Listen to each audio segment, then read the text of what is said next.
It is terrifying what's going on and has gone for decades in North Korea. An entire nation completely brainwashed and physically stunted. The atrocities committed by the Kim regime in North Korea represents one of the most dire human rights crises in recent decades. There was a time when US could have possibly helped and saved the lives of the North Koreans. And the situation could have been different right now.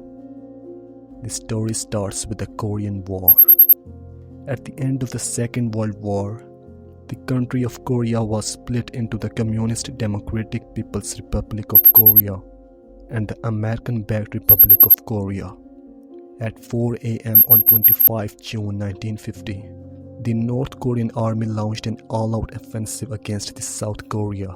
The United Nations Security Council called upon its members to support the South Korea, and American forces were quickly sent to the country. They were later joined by troops from many other nations, including Britain. The then President of US, President Harry S. Truman, realized that if the US didn't stop the North Koreans soon, the enemy would likely capture the entire peninsula. The president feared the possibility of communism engulfing another Asian nation. At first, the North Koreans made rapid progress, quickly taking the South Korean capital of Seoul and driving South Korean and American troops back to the southern port of Busan. On October 19, 1950, UN forces, including 27th Commonwealth Brigade, rapidly advanced north and crossed the border into North Korea, capturing the capital Pyongyang.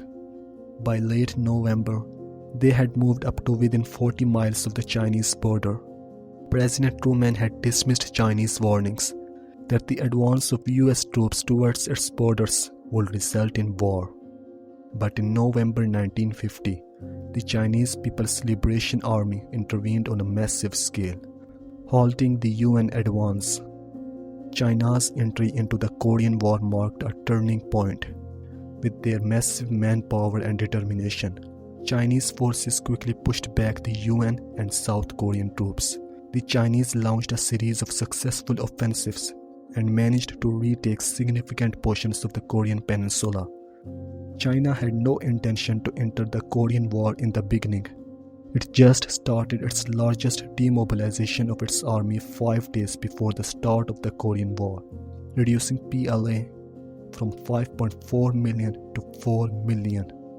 It had only one army stationed along the Korean border, which were told to put down your guns and take up the shovel to plant wheat. It knew very little about North Korea. It didn't even have an embassy there until after the war broke out.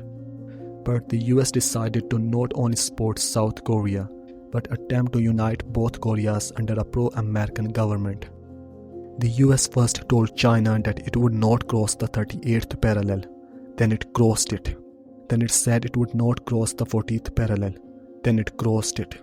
Then it said it would stop 40 miles away from the Yalu River. Then it bombed it.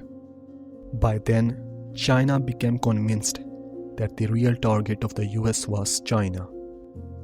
The Chinese knew that the US was the most powerful nation in the world. It had the most powerful military, and it had atomic bombs. They decided to intervene because they believed that the US would invade China, and waiting for the US to occupy the whole Korea and then invade China would only make things worse. Could the US have prevented China entering the Korean War? Absolutely. If the US had agreed to establish direct communication with Beijing, if the US had kept its word diplomatically, and if Truman had told Macarthur to shut up about destroying China in the beginning, China would not have entered the Korean War. The US major mistake in the war was underestimating the Chinese a lot. General Macarthur did estimate that PRC can only send 50,000 of troops at max to Korea by just bombing all the bridges in the Yalu River. There is no way the Chinese can cross the river.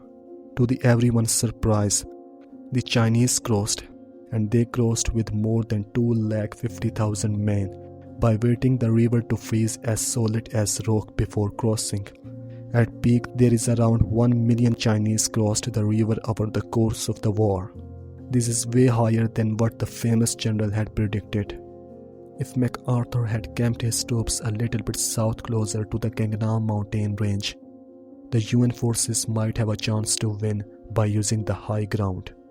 The Korean War ended as the third largest war in American history, with no clear-cut victory on either side, and with neither side completely satisfied with the situation, but willing to accept it as the end of a conflict, unprofitable to the policies of both the communist and non-communist worlds.